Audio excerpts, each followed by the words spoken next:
चलो राधे राधे सभी को। कैसे हो आप लोग? बिल्कुल क्लास आपकी स्टार्ट हो चुकी है और जैसा आपको पता है आज हम यहाँ पे देख रहे हैं शिवा बावनी।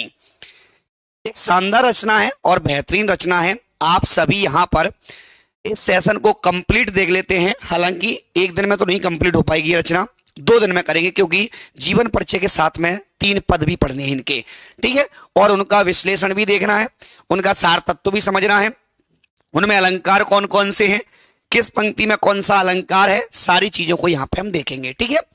हाँ बहुत बढ़िया। हाँ ठीक है भैया, चलो देखना। अब यहां पर समझना, आप लोगों को दिए पद संख्या 4, 25 और 26। ये आपकी पद संख्या दी गई है। इसके अलावा कल आपका टेस्ट होने वाला है, सभी को पता होगा। कल आपका यहां पर टेस्ट होगा। इसकी टाइमिंग जो रहेगी वो रहेगी यहां पर 3 बजे। कल सभी का टेस्ट होने वाला है, पूरे मध्य प्रदेश के बच्चों का। हाँ याद रखना, यहां पर कल ये टेस्ट होगा, एप्लीकेशन पर रहेगा। और जो पेड स्टूडेंट हैं ये उनका ही यहां पर टेस्ट होगा। या तो आपने टेस्ट सीरीज ज्वाइन की होगी या फिर आप यहां पर पेड कोर्स में होंगे, ठीक है भैया। हाँ चलो भैया, अब देखना यहां पर भाषा वाला चैप्टर, ठीक है, टॉपिक वाइज लाएंगे अपन। हमको यहां पर सबसे पहले हम बात करते हैं, हमको जो समझना है, आप लोग यहां पे पढ़ना भैया आचार्य भूषण। आचार्य भूषण की अगर हम बात करें तो आचार्य भूषण की अगर हम बात करते हैं तो यहां पर ये जो कवि हैं ये इनका जन्म कब हुआ था, आखिर यहां पर इनकी रचनाएं कौन कौन सी हैं, सारे कंसेप्ट यहां पे हम देखेंगे। सबसे पहले याद रखना, इनका जो जन्म माना जाता है, जन्म की अगर हम बात करते हैं तो ये 1613 ईस्वी माना जाता है। 1613 से यहां पर 1715 ये इनका क्या माना जाता है भैया, शासनकाल माना जाता है। इसके बाद यहां पे अगर हम बात करें तो इनका जन्म स्थान माना जाता है यहां पर तिकबामपुर। आप लोगों ने पढ़ा भी होगा, यूपी में इनका जन्म होता है। कहां पर होता है बेटा? यूपी में इनका यहां पे जन्म होता है। आप लोगों ने यहां पे पढ़ा होगा। हाँ सर ठीक है। देखो बेटा वो मामला अलग है बेटा, हाँ वो वाला मामला थोड़ा सा अलग है। डेली क्लास रहती बेटा, एक आध दिन यहां पर। हाँ गुप्ता जी क्या बोल रहे हैं? मालती जोशी पढ़ा दी बेटा। हाँ तिगवापुर जिला कानपुर यूपी, ठीक है। हाँ अब देखना यहां पर आपसे क्वेश्चन किस प्रकार से बनेंगे और ये जो आपके क्वेश्चन हैं वो क्वेश्चन किस तरीके से आते हैं, समझ लें बेटा सभी। देखना अब यहां पर आप लोग समझना बेटा, कानपुर यहां पर आपसे पूछा जाएगा तो कानपुर में इनका जन्म माना जाता है। अब यहां पर एक शब्द आता है तिकबामपुर, कौन सा आता है भैया? तिकबामपुर। तिकबामपुर ये यहां पर यूपी में इनका जन्म हो गया। अब एक यहां पर कंसेप्ट आपको यहां पर दिखाई देता है और वो यहां पर क्या है भैया, इनके नाम को लेकर। इनका यहां पर आपसे पूछा जाएगा भैया मूल नाम क्या है। इनका यहां पर मूल नाम आपसे पूछा जाएगा तो मूल नाम यहां पर आपको पता होना चाहिए। कितने बच्चों को पता है भैया मूल नाम? हाँ ठीक है भैया। तो मूल नाम यहां पर आपको मिलता है, एक तो मिलता है घनश्याम, आप लोगों ने देखा भी होगा। एक यहां पर मूल नाम में आपको मिल जाता है, एक यहां पर आपको मूल नाम में मिल जाता है आचार्य विश्वनाथ प्रसाद मिश्र। तो याद रखना आचार्य विश्वनाथ प्रसाद मिश्र। इसके बाद यहां पर इनके मूल नाम में एक नाम और मिल जाता है और वो नाम यहां पर कौन सा है? घनश्याम। क्या है भैया? घनश्याम नाम है इनका। अब यहां पर देखना, जैसे अगर हम बात करते हैं, अगर हम यहां पर बात करते हैं तो ये किसके अनुसार है भैया? हाँ ये यहां पर किसके अनुसार है? तो आप लोगों ने यहां पर देखा होगा भैया, हाँ ये आचार्य विश्वनाथ प्रसाद मिश्र के अनुसार यहां पर नाम क्या मिल जाता है? तो आपसे यहां पर पूछा जाएगा घनश्याम नाम मिलता है बेटा। क्या मिलता है? हाँ जब भी यहां पर आपसे पूछा जाएगा आचार्य विश्वनाथ प्रसाद मिश्र के अनुसार इनका जो नाम मिलता है वो यहां पर आपको क्या मिल जाता है? घनश्याम मिल जाता है। और एक और व्यक्ति आते हैं, एक और व्यक्ति यहां पर आते हैं, आप लोगों ने नाम सुना होगा डॉक्टर गणपति चंद्रगुप्त। एक और व्यक्ति आते हैं यहां पर डॉक्टर गणपति चंद्रगुप्त आते हैं लाडलो। गणपति चंद्रगुप्त के अनुसार, तो यहां पर आप लोग याद रखना विश्वनाथ प्रसाद मिश्र के अनुसार जब पूछा जाएगा तो यहां पर क्या मिलेगा भैया, घनश्याम नाम मिलता है। क्या मिलता है, घनश्याम। लेकिन जब यहां पर आपके व्यक्ति आते हैं गणपति चंद्रगुप्त, तो गणपति चंद्रगुप्त ये कह देते हैं कि भैया पतिराम और मनीराम, इनके अनुसार कौन सा नाम माना जाता है, एक यहां पर पतिराम और एक कौन सा है, मनीराम। ये दो नाम मिल गए भैया, पतिराम। हाँ सर, जो 3 बजे टेस्ट नहीं दे पाएगा दोबारा दे सकता है क्या, हाँ दे सकते हैं बेटा, लेकिन आप लोग 3 बजे देना ताकि यहाँ पे सारी चीजें क्लियर रहेंगी बेटा। हाँ सारी चीजें क्लियर रहेंगी, बहुत बढ़िया। अब देखना, इसके बाद आपसे यहां पर पूछा जाएगा कि भैया आश्रय कवि किसके थे, ये आश्रय यहां पर किसके थे, तो आपने पढ़ा भी होगा शिवाजी और छत्रसाल किसके आश्रय में थे भैया, यहां पर शिवाजी और छत्रसाल ये इनके आश्रय में रहा करते थे।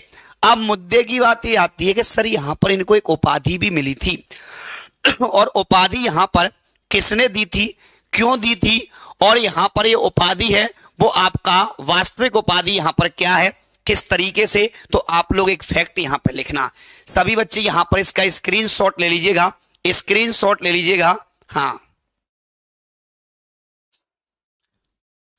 कानपुर, यहां पर कानपुर ही आता है बेटा। देखो सबसे पहले हमने यहां पर देखा जन्म कब हुआ बेटा, 1613 में, 1715 में यहां पर मृत्यु मानी जाती है। कानपुर में जन्म होता है, यूपी में। विश्वनाथ प्रसाद मिश्र के अनुसार घनश्याम इनका क्या माना जाता है भैया, मूल नाम माना जाता है। गणपति चंद्रगुप्त के अनुसार यहां पर पतिराम और मनीराम माना जाता है। तो आप लोग यहां पर लिख लो भैया। हाँ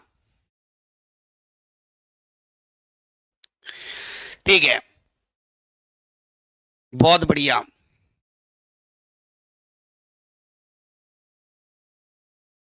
अगला देखना आप, अब यहां पर क्वेश्चन आता है कि सर इनको जो उपाधि है, उपाधि की अगर हम बात करें तो उपाधि जो यहां पर मिलती है भैया, उपाधि कैसे मिली थी, क्यों मिली थी, तो आप लोग याद रखना इनको भूषण की उपाधि मिली थी।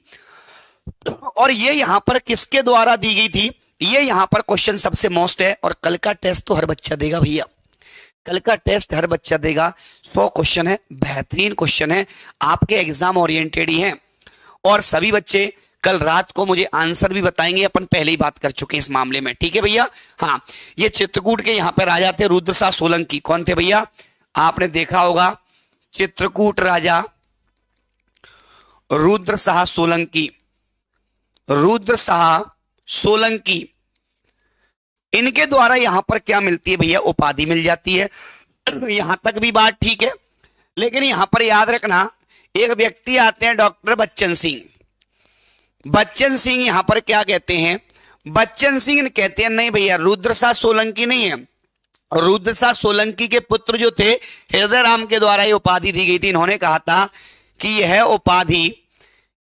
उपाधि रुद्रशाह सोलंकी के पुत्र, रुद्रशाह सोलंकी के पुत्र, सोलंकी के पुत्र हृदय राम, किसने भैया, हृदय राम, हृदय राम के द्वारा दी गई, के द्वारा दी गई थी, ठीक है। मतलब डायरेक्ट पूछा जाएगा तो बेटा रुद्रशाह सोलंकी बता देना, अगर पूछा जाएगा बच्चन सिंह के अनुसार तो फिर यहां पर आप लोग कह देना कि जब बच्चन सिंह पूछे जाएंगे तो फिर बच्चन सिंह के अनुसार यहां पर कौन आएंगे, हृदय राम आएंगे, ठीक है भैया। हाँ लिख लो आप लोग। हाँ हो गया, अच्छा ऐसा नहीं भैया, कोई दिक्कत नहीं है।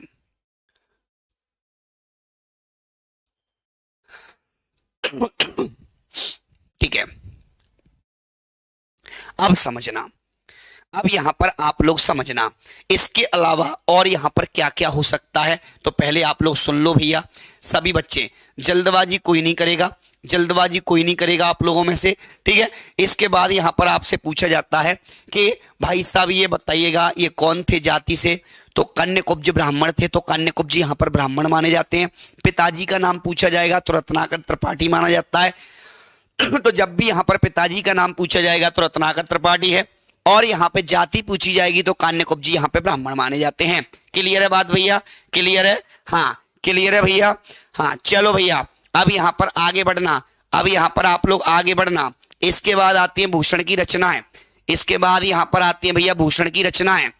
तो भूषण की रचनाओं की बात करें तो भूषण की यहां पर कौन सी रचना है, सुनिएगा, भूषण की यहां पर कौन सी रचना है, तो आप लोग यहां पर देखना, जब भी पूछा जाएगा भूषण की रचनाओं की बात होती है तो एक आप मोस्ट इंपोर्टेंट पहले भैया, और वो कौन सी आपकी शिवराज भूषण, शिवराज भूषण लिखते जाना भैया सभी बच्चे। हाँ, जो भी बच्चे हैं भैया सभी बच्चे लिखते जाना। हाँ, इसकी डेट भी कई बार पूछ ली जाती है बेटा, इसकी यहां पर डेट भी कई बार पूछ ली जाती है, तो आप लोग यहां पर ध्यान रखना। हाँ सर डेट आ चुकी है, इसकी डेट और बता दो, मजा आ जाएगा। नहीं भैया कोई दिक्कत नहीं है, हाँ ठीक है, ओके। देखना आप लोग यहां पे सुनिएगा, अगर आपसे पूछा जाएगा, एक तो हो गई शिवराज भूषण, इसके बाद अगर हम बात करें एक आती है शिवा बावनी, मोस्ट कर लो बेटा, एक आती है यहां पर शिवा बावनी, छत्रसाल दशक आप लोगों ने पढ़ी होगी, ठीक है। इसके बाद यहां पर एक पढ़ी होगी आप लोगों ने छत्रसाल दशक, छत्रसाल दशक, छत्रसाल दशक, छत्रसाल दशक। इसके बाद यहां पर याद रखना एक पढ़ी होगी भूषण उल्लास, यहां पर याद रखना भूषण उल्लास, भूषण उल्लास, हाँ तो याद रखना यहां पर भूषण उल्लास हो गई। इसके बाद यहां पर दूषण उल्लास, भूषण हजारा, भूषण हजारा, भूषण हजारा, ठीक है भैया, भूषण हजारा भी हो गई। इसके बाद यहां पर याद रखना एक आदि दूषण उल्लास, दूषण उल्लास, दूषण उल्लास, ये भी मोस्ट इंपोर्टेंट मानी जाती है, आपने देखा भी होगा। एक और यहां पर देखना भैया, एक और, हाँ छंदो हृदय प्रकाश, छंदो हृदय प्रकाश, छंदो हृदय प्रकाश, ये भी यहां पर क्या मानी जाती है, एक रचना मानी जाती है, तो आप लोग यहां पर याद रखना। बहुत बढ़िया। अब देखो यहां पर ये जो आपका कंसेप्ट है, इसमें रामचंद्र शुक्ल का एक मत आता है बेटा, हाँ ठीक है, कठिन समय में, ओके डन, कठिन समय में एप्लीकेशन में पढ़ा तो दी बेटा, ठीक है डन। अब देखो यहां पर आपको दिया है ये जो छंदो हृदय प्रकाश है, ये आपकी मोस्ट इंपोर्टेंट इसलिए है क्योंकि इसमें एक कथन आता है, आप लोगों ने पढ़ा होगा, एक इसमें कथन आता है भैया, एक कथन आता है किसका, रामचंद्र शुक्ल का। रामचंद्र शुक्ल के अनुसार अगर हम बात करें, यह रचना भैया क्या है, इनके द्वारा यहां पर रचित मानी गई है। ये कौन कहते हैं, रामचंद्र शुक्ल कहते हैं। रामचंद्र शुक्ल ये कहते हैं कि छंदो हृदय जो प्रकाश है वो यहां पर इनके द्वारा रचित मानी गई है। लेकिन जब यहां पे पूछा जाएगा भैया नहीं, परंतु डॉक्टर नगेंद्र यहां पे टिप्पणी कर देते हैं। डॉक्टर नगेंद्र कहते हैं कि डॉक्टर नगेंद्र के अनुसार अगर हम बात करें तो यह रचना मुरलीधर भूषण नामक यहां पर एक अन्य यहां पर किसी विद्वान के द्वारा रची गई है। तो डॉक्टर नगेंद्र के अनुसार यह मुरलीधर की रचना है, लेकिन रामचंद्र शुक्ल के अनुसार यह किसकी है, तो भूषण जी की रचना है। क्लियर है बात यहां पर? हाँ बहुत बढ़िया, ठीक है। नहीं ऐसा कुछ भी नहीं है,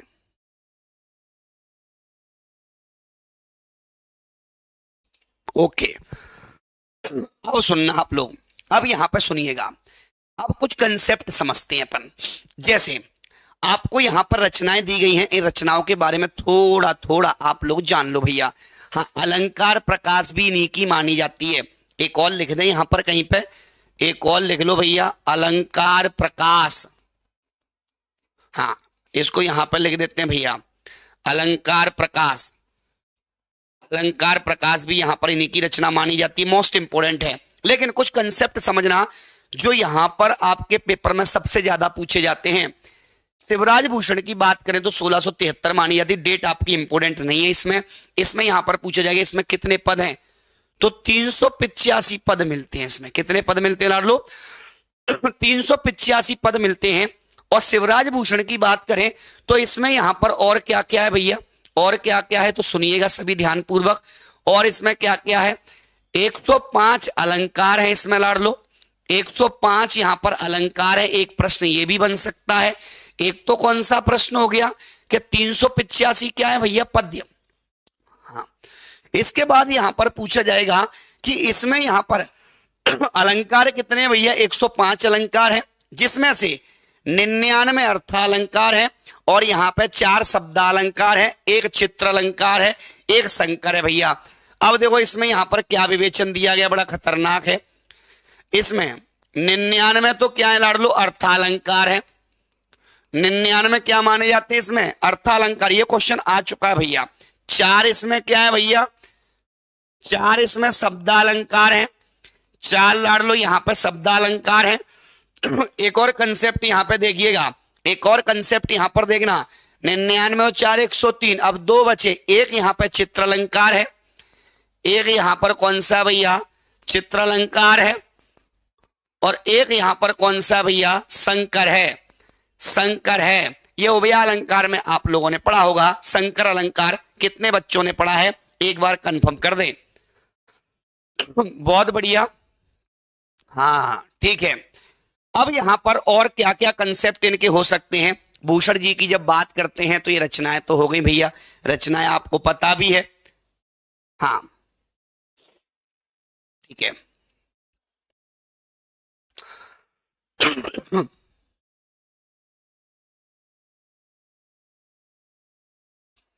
उदाहरण के रूप में बेटा, होली फेस्टिवल का ऑफर, अच्छा ऐसा कितने बच्चों को चाहिए भैया होली फेस्टिवल। चलो अब सुनना यहां पर, इसके बाद यहां पर आप लोग देखना, अगर हम यहां पे आचार्य भूषण की बात करें, भूषण के बारे में और क्या क्या आपसे पूछा जा सकता है। शिवा बावनी की भी बात करेंगे भैया, शिवा बावनी की भी अगर बात करें तो उसमें यहां पर 52 आपको छंद मिलते हैं भैया। कितने हैं, 52 कवित्त यहां पर आप लोगों को मिलते हैं, ठीक है। 76 साल दशक में 10 कवित्त मिलते हैं, ये वैसे यहां पर लिख सकते हैं। इसमें यहां पर 52 कवित्त है बेटा, ठीक है। 76 साल दशक में बेटा 10 कवित्त हैं, 10 कवित्त हैं। तो आप लोग यहां पर याद रखना, शिवा बावनी जो है आपकी, इसमें यहां पर छंद कितने माने जाते हैं, तो यहां पर 52 छंद माने जाते हैं, 52 कवित्त इसमें माने जाते हैं। अगर पूछा जाएगा तो 76 साल दशक में यहां पर कितने भैया, 10 कवित्त माने जाते हैं। यहां तक बात समझ में आ गई सभी को, हाँ बहुत बढ़िया। मैराथन चाहिए सर, ठीक है भैया, कोई दिक्कत नहीं, मिल जाएगी। और कुछ फैक्ट समझना है, और भी फैक्ट इसके बाद शिवा बावनी स्टार्ट करेंगे। सबसे पहले यहां पर आपसे पूछा जाता है भूषण, भूषण ने यहां पर याद रखना सबसे ज्यादा मुक्तक शैली में यहां पे काव्य रचना की। तो यहां पे भूषण ने मुक्तक शैली में काव्य रचना की थी। आपसे पूछा जाएगा, इन्होंने दोहा, कवित्त, सवैया, छप्पे आदि छंदों का प्रयोग किया। लेकिन ये यहां पे वीर के अद्वितीय कवि माने जाते हैं, ये यहां पर वीर रस के अद्वितीय कवि हैं, अद्वितीय कवि हैं। लो भैया एक और प्रश्न यहां पर निकल आया, ये यहां पर ओज गुण होगा। गुण कौन सा होगा भैया, ओज गुण। एक प्रश्न और बन जाता है आपका, और वो प्रश्न यहां पर सुनना सभी बच्चे ध्यान से।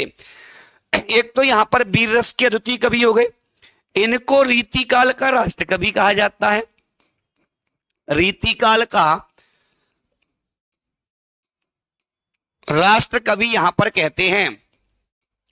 तो आपसे यहां पर पूछा जाएगा रीतिकाल का राष्ट्र कवि यहां पर किसे कहा जाता है, तो वो भी आपका भूषण को कहा जाता है। किसको कहा जाता है भैया, आचार्य भूषण को कहा जाता है। यहां तक आप लोग लिख लो भैया सभी।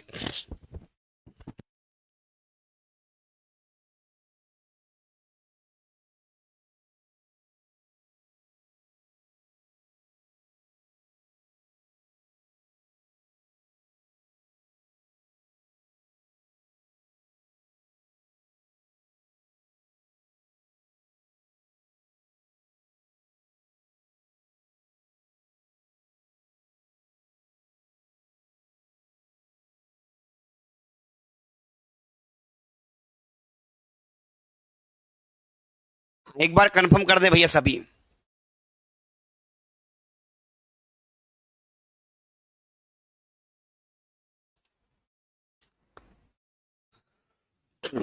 सूर तुलसी शशि, अच्छा चलो बेटा क्लास चल रही है प्रॉपर, एक बार कंफर्म करें सभी बच्चे। हाँ एक बार यहां पे कंफर्म करें सभी बच्चे ध्यान से। हाँ कथन तो बेटा यहाँ पे बहुत सारे हैं, कथन में तुम लोग पगला ही जाओगे भैया, कथन तो बहुत सारे हैं यहाँ पर, ठीक है। हाँ एक कंसेप्ट और लिख लो भैया। इसके बाद यहां पर याद रखना डॉक्टर नगेंद्र यहां पर आते हैं बेटा, डॉक्टर नगेंद्र के अनुसार एक कंसेप्ट लिखना, इनको यहां पर क्या विलक्षण कवि कहा जाता है। क्या कहा जाता है भैया, इनको रीतिकाल का, इनको यहां पर रीतिकाल का विलक्षण कवि भी कहते हैं लाडलो। क्या कहते हैं, विलक्षण कवि भी कहते हैं, विलक्षण कवि कहते हैं। ये क्वेश्चन आ चुका है कि रीतिकाल का जो विलक्षण कवि है वो यहां पर किसे कहा जाता है।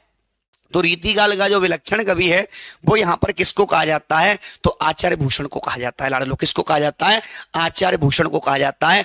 और वीरता पूर्वक या उत्साह से भरी हुई जो रचना है, वीरता पूर्वक उदाहरण होने के कारण इनको यहां पर रीतिकाल का राष्ट्र कवि भी कहा जाता है। इसके बाद यहां पर आपसे पूछा जाएगा रस कौन सा है बेटा, तो वीर रस मिलता है, बात खत्म हो गई। हाँ, क्योंकि रीतिकाल में श्रृंगारिकता ज्यादा थी, इन्होंने वहां वीर का प्रयोग किया है, तो विलक्षण हो गए भैया। वैसे ही तो विलक्षण कभी भी हैं, ठीक है,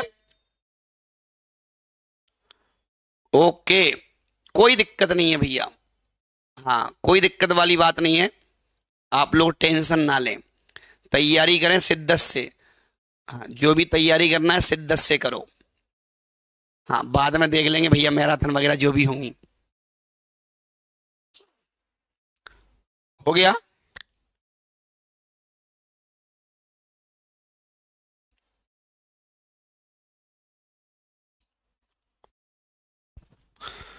आवाज आ रही है बेटा, कंफर्म कर दो एक बार। हाँ, अब देखना, आवाज सभी को आ रही है, एक बार थम्स अप करें भैया। ये किस धारा के कवि हैं, मतेराम के भाई भी हैं भैया, राष्ट्रीय चेतना के कवि भी हैं ये। मेरा सेट क्लियर हो गया, बहुत बढ़िया भैया। चलो, एक कंसेप्ट यहां पे लिखना, एक कंसेप्ट और यहां पे लिखना बेटा। हाँ ठीक है, देखना यहां पे भूषण जी की अगर हम बात करते हैं तो एक कंसेप्ट लिखना शुक्ल जी के अनुसार।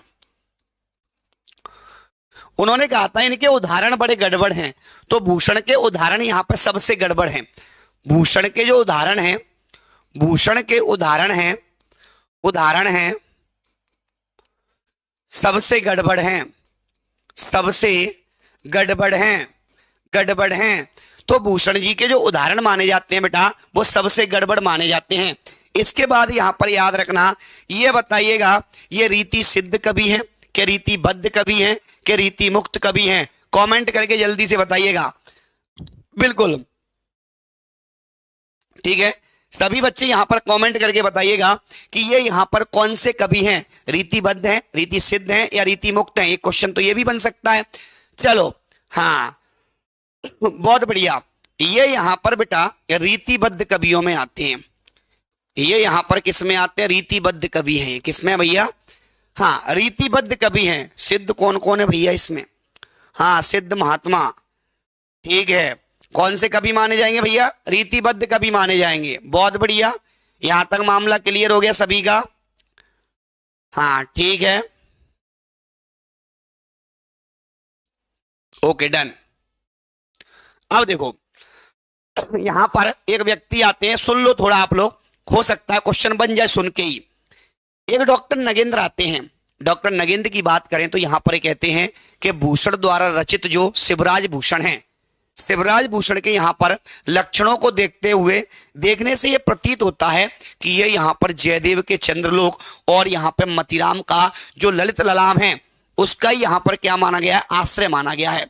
तो ललित ललाम और चंद्रलोक दोनों का आश्रय किस रचना को माना गया है, तो वो आपका शिवराज भूषण को माना गया है लाडलो। किसको माना गया है, शिवराज भूषण को माना गया है। ये आप लोग यहां पे याद रखना। बात समझ में आ रही सभी को, एक बार थम्स अप करके बताएं। इसके बाद यहां पर डॉक्टर नगेंद्र की हम बात करते हैं, तो डॉक्टर नगेंद्र ने यहां पर कहा था, बिल्कुल ये आचार्य कर्म में और भूषण जितने असफल रहे हैं भैया, ये कवि कर्म में उतने ही यहां पे सफल रहे हैं। तो आप लोग याद रखना, डॉक्टर नगेंद्र का एक कथन आता है, बड़ा शानदार है भैया, सुनिएगा, बड़ा शानदार है डॉक्टर नगेंद्र का कथन है ये। डॉक्टर नगेंद्र कहते हैं ये आचार्य कम, और अब आचार्य में तो भैया कम है, लेकिन यहां पर जब आपको कवि के रूप में दिखते हैं तो कवि कर्म में यहां पर क्या है भैया, अधिक सफल हैं। और कवि कर्म में क्या है भैया, कवि कर्म में ये सफल माने जाते हैं। इसमें आचार्य में तो असफल माने जाते हैं। क्या माने जाते हैं?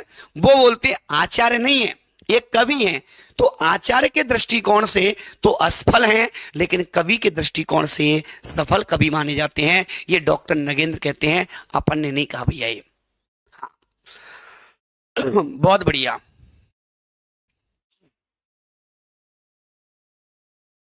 जी,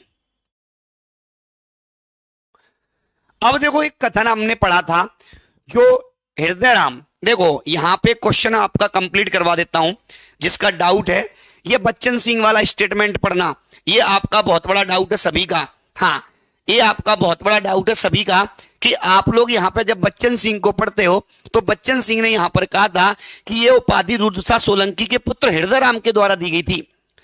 तो जो भूषण की उपाधि है, वो भूषण की उपाधि हृदय राम ने जिन्हें दी थी वो मुरलीधर भूषण थे। मुरलीधर भूषण आपने देखा होगा, अलंकार प्रकाश और छंदो हृदय प्रकाश, ये डॉक्टर नगेंद्र का कथन है। जैसे अभी कोई पूछ रहा था, हाँ बिल्कुल भैया, मतलब यहां पर बच्चन सिंह के अनुसार तो यह माना जाता है कि हृदय राम ने आचार्य भूषण को ही, मतलब यहां पे घनश्याम को ही भूषण की उपाधि दी है, लेकिन डॉक्टर नगेंद्र कहते हैं नहीं भैया, हृदय राम ने जिन्हें भूषण की उपाधि दी है वो मुरलीधर भूषण है, ना कि ये वाले भूषण है आपके। अब हुआ डाउट क्लियर? कंफर्म करके बताएं। अब यहां पर हुआ क्लियर? हो गया? कंफर्म करके बता दो भैया, हो गया तो। चलो अब यहां पर हम शिवा बावनी को देख ले, थोड़ा उसका भावार्थ समझ लेते हैं भैया।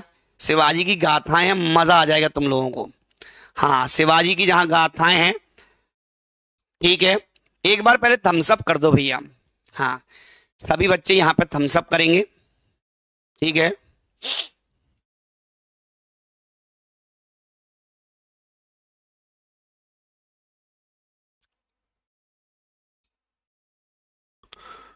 ठीक है, हम डाउट में पड़ गए। मैराथन की आवश्यकता कितने बच्चों को भैया? सुनना रे कबूतरों, अब सुनना। हाँ, ये पंक्ति आपको दी है, ये यहां पर 4 नंबर की पंक्ति है, पहले सुनना भैया। ये शिवा बावनी है, शिवा बावनी। रचना किसकी है भैया? भूषण की है, ये भी आपको पता होना चाहिए। हाँ, बहुत बढ़िया, ये भी आपको यहां पर पता होना चाहिए। शिवा बावनी है जिसमें यहां पर 52 छंद है। कितने छंद है बेटा? तो यहां पर 52 छंद है इसमें।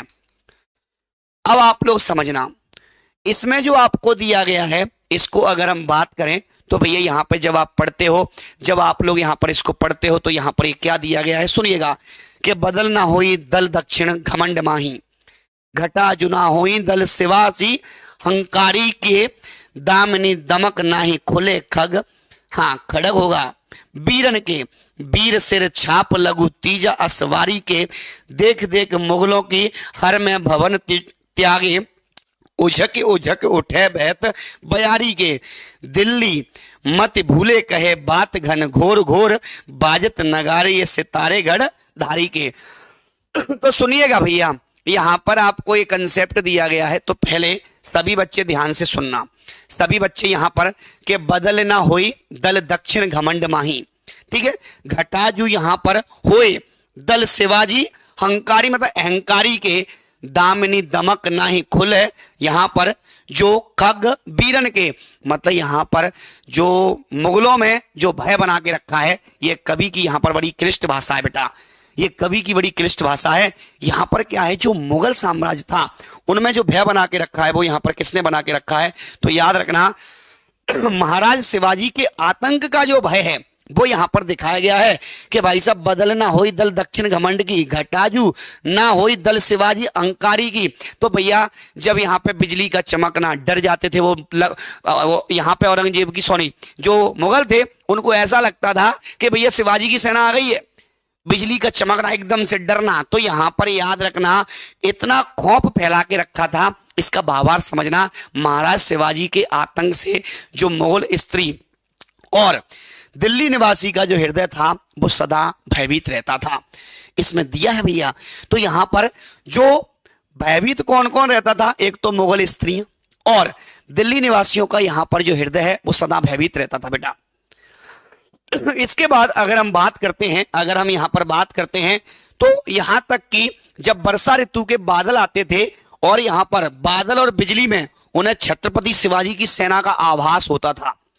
जब यहां पर बादल थे भैया तो बादल दामिनी दमक नहीं खुले खगबीरन के, ऐसा लगता था जैसे बादल और बिजली जो चमक रही है उसमें ऐसा लगता था शिवाजी की सेना आ रही है, ऐसा आभास होता था, ऐसा यहां पर आभास होता था। इसके बाद यहां पर देखना आपको आगे भी दिया हुआ है, उठते हुए यहां पर जो बादल थे तो उठते हुए बादलों को देखकर वे कहते थे कि यहां पर यह घमंड में भरी जो दक्षिणी सेना है, तो ये दिया है बदल ना होई दल दक्षिण घमंड की। तो जो घमंड में भरी हुई जो दक्षिणी सेना है वो भैया यहां पर घटा को देखकर वे सीधे सीधे कहते थे कि यह अहंकारी शिवाजी का दल है। जिस तरीके से यहां पर जो घटा है तो घटा को देखकर भी ये कहते थे कि ये यहां पर जो घटा दिख रही है ये अहंकारी कौन भैया, ये यहां पर अहंकारी शिवाजी की क्या है, सेना है। और बिजली की चमक को देखकर भी ये कहते थे कि वीरों के यहां पे नंगे जो खड़ग हैं, खड़ग मतलब यहां पर तलवार है, और तीज की सवारी में यहां पर निकले हुए वीरों में चमकीले यहां पर क्या लग रहे हैं, सिरपैंच लग रहे हैं। मतलब बिजली को क्या है, तो बिजली जो चमकती थी उसमें ऐसा लगता था कि जो वीरों की यहाँ पे नंगी जो खड़ग है, तो तलवार है, और तीर की जो सवारी है उससे यहाँ पे निकले हुए जो वीरों के चमकीले यहाँ पर क्या है, सिरपैंच लगते थे। तो ये भी आपको इसमें दर्शाया गया है। मतलब यहाँ पर कह सकते हैं कि आप लोगों को बात कहीं और मामला कहीं, उपमेय और उपमान। मतलब यहाँ पर याद रखना सत्यता कुछ है और यहाँ दिखाई कुछ और। अपहनती अलंकार है बेटा, इसमें कौन सा है, अपहनती। देखेंगे अभी कैसे अपहनती बेटा, ठीक है। हाँ बहुत बढ़िया। हाँ अलंकार बताएंगे, कबूतरों रुक जाओ कैसे होगा ये भी। हाँ मुगलों की जो स्त्रियां थी अपने अपने घर छोड़कर भाग जाती थी भैया, जहां के बयारी के दिल्ली मत भूल कहे बात घन घोर घोर। तो यहां पर याद रखना इसमें पूरा यहां पर मुगलों के अंदर जो खौफ था उसको यहां पर दर्शाया गया है। आप लोगों ने यहां पर देखा भी होगा। हाँ यहाँ सितारों के जो सितारा था बेटा, सितारा के किले यहां पर जो थे, जो स्वामी अर्थात यहाँ पे शिवाजी के जो नगाड़ेबाज रहते थे बेटा, ठीक है। आप लोग इसमें कंसेप्ट समझना, सबसे पहले इसमें क्या होगा बेटा, सबसे पहले इसमें क्या होगा तो आप लोग यहां पर याद रखिएगा। सबसे पहले अलंकार की जब बात होती है तो अपहनती होगा, ठीक है। अब आप लोग बोलोगे अपहनती में होता क्या है, अपहनती में यहां पर होता क्या है।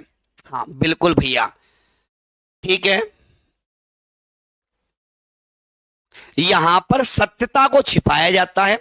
जैसे उपमेय जो होता है तो उपमेय की सत्यता को छिपा दिया जाता है और उपमान प्रकट कर दिया जाता है। मतलब जो बढ़ा चढ़ा कर बातें होती हैं उनको प्रकट, जैसे मान लो बादल, बिजली, शिवाजी को ना बताते हुए वो यहां पर किसको बता रहे हैं, बादल और बिजली को बता रहे हैं। मतलब यहां पर याद रखना उनकी मुख्य भूमिका को ना बताते हुए दूसरे उदाहरणों के माध्यम से बताया जा रहा है। तो याद रखना जहां पर उपमेय की सत्यता को छिपा दिया जाता है और उपमान को प्रकट कर दिया जाता है वहां अपनति हो जाता है बेटा। क्या हो जाता है, अपनति हो जाता है।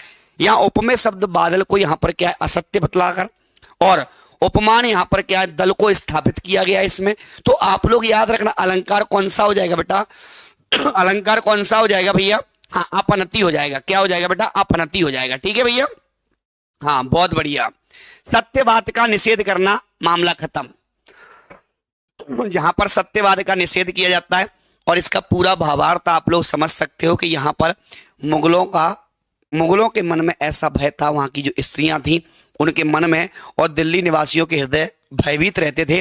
और वर्षा ऋतु में जब बादल आते थे, बिजली की चमकती थी, तो उनको ऐसा लगता था जैसे मान लो यहां पर शिवाजी की सेना आ गई हो, यहां पर शिवाजी की सेना आ गई हो, ऐसा उनको लगता था। बिल्कुल भैया। और हवा के शब्द से वो चौंक उठते थे और घर छोड़कर यहां पे हवा से ही क्या है भैया, हवा इतनी तेज चलती थी, उस हवा से ही वो चौक उड़ के भाग जाती थी स्त्रियां, ऐसा यहां पर इसमें बताया गया है। ठीक है भैया।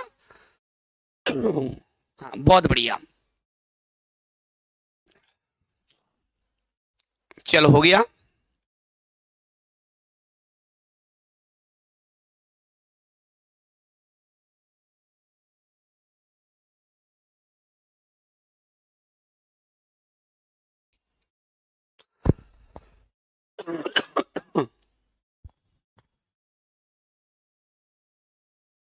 खड़ग होता है तलवार।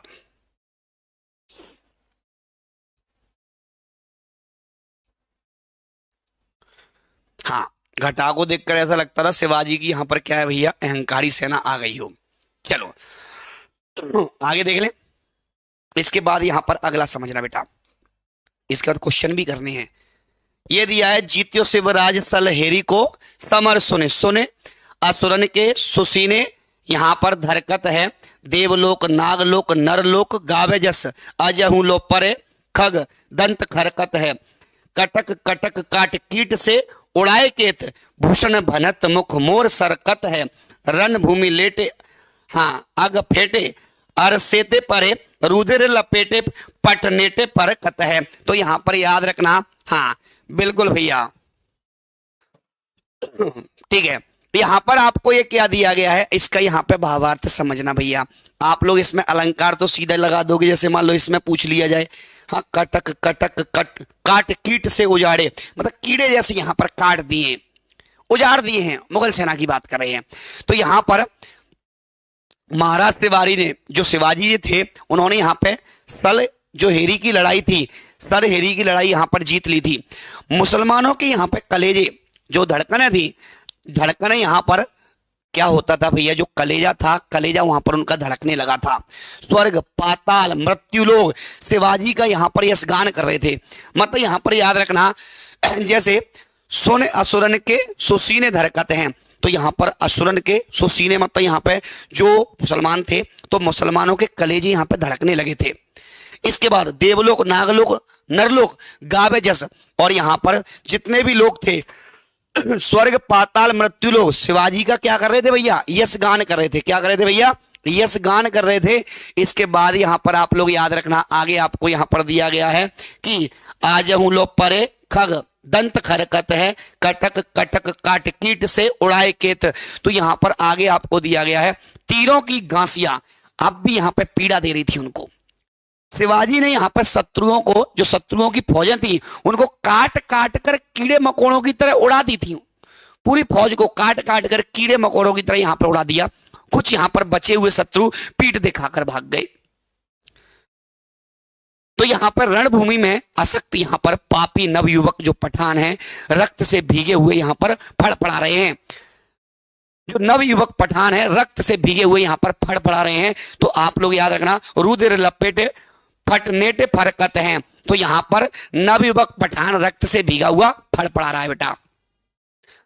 अब आप लोग यहां पर बोलोगे सर इसमें यहां पर और क्या क्या हो सकता है, तो सलहेरी नामक यहां पर स्थान पर शिवाजी ने क्या किया भैया, औरंगजेब के भेजे हुए जो यहां पर दिलेर खां, आपने देखा होगा सलहेरी का एक इतिहास पढ़ा होगा, और एक इसला खां जो था उसको यहां पे हराया और पूर्ण विजय भी पाई थी।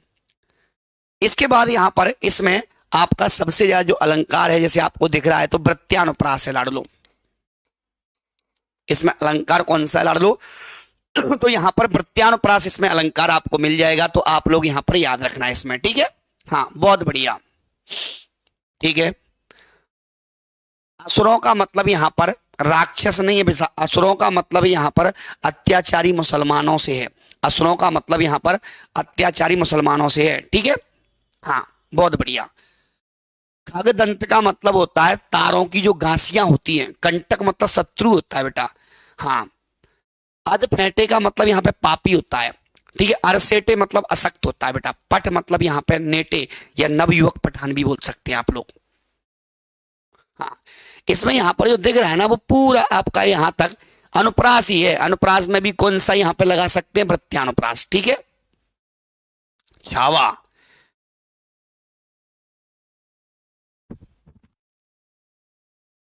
हाँ युद्ध भूमि में इमेजिन करो, समझ जाओगे, बिल्कुल सही है भैया।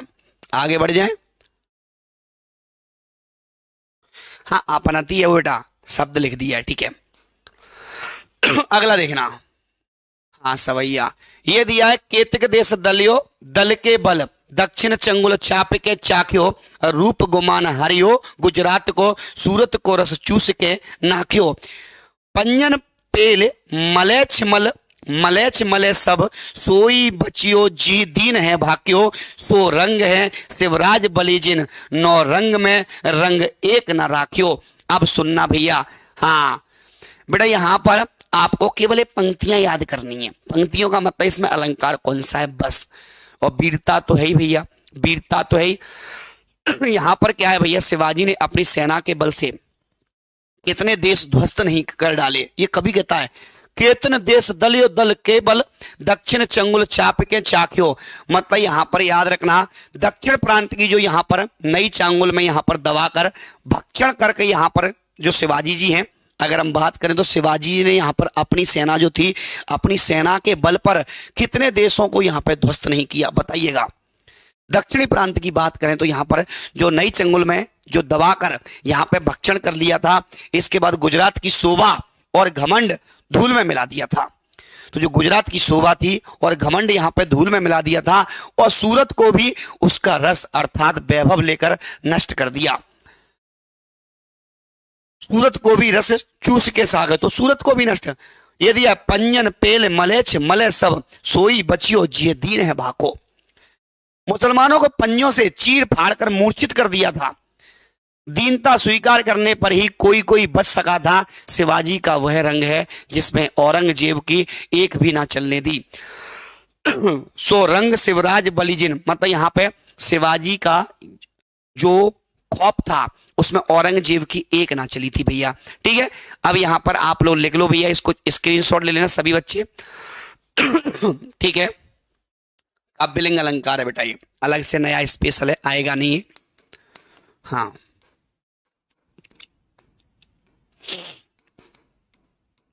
हाँ सभी बच्चे यहां पे ध्यान से इसको लिख लेना। गुजरात को शिवाजी ने, हाँ बिल्कुल सबको नष्ट कर दिया था बेटा, सब चीज।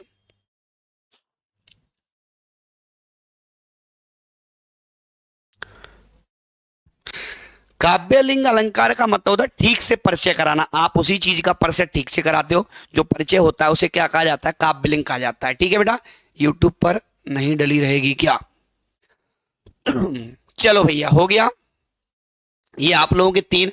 वैसे तो यहां पर आप लोगों को ये याद रखना है कि कौन सा, जैसे वो पंक्ति लिख के देगा बेटा, यदि आपको ये पंक्ति लिख के देगा, अब पंक्ति लिख के देगा तो बोलेगा यहाँ पे कौन सी रचना से ली गई है, पहला कंसेप्ट तो यही आएगा, ठीक है। इसके बाद यहाँ पर याद रखना आपसे पूछा जाएगा ये पंक्ति में से कोई भी, यहाँ पे जैसे मान लो ये उठा के दे दिया, बताइए अलंकार, क्योंकि आपके में अलंकार वगैरह इसी से दे देगा, ठीक है। हाँ बिल्कुल बेटा। इसके बाद यहाँ पर मान लो इसमें से पूछ लेगा कौन सा अलंकार है, तो सही सटीक परिचय कराया तो काव्यलिंग अलंकार बन गया था बेटा। हाँ बहुत बढ़िया। मालती सवैया सात भगण दो गुरु, वाह यार बहुत बढ़िया। चलो हो गया। जो पंक्ति का अर्थ समझ में ना आए भूषण की लगा देना, नहीं ऐसा कुछ भी नहीं है, वहां पे आराम से समझ में आ जाएगा, ठीक है बेटा। इसके एमसीक्यू रह गए हैं, वो अपन करेंगे कल, क्योंकि आज यहां पर आप लोग इसको एक बार और रिपीट में पढ़ लेना सभी बच्चे जितने भी हैं, और कल अपन यहां पर इसको बेहतरीन करेंगे। और अपनी मैराथन क्लासें भी आ रही हैं, शायद आपको पता होगा। हाँ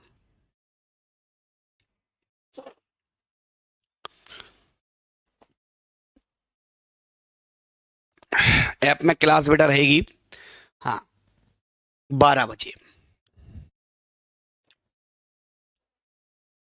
ठीक है।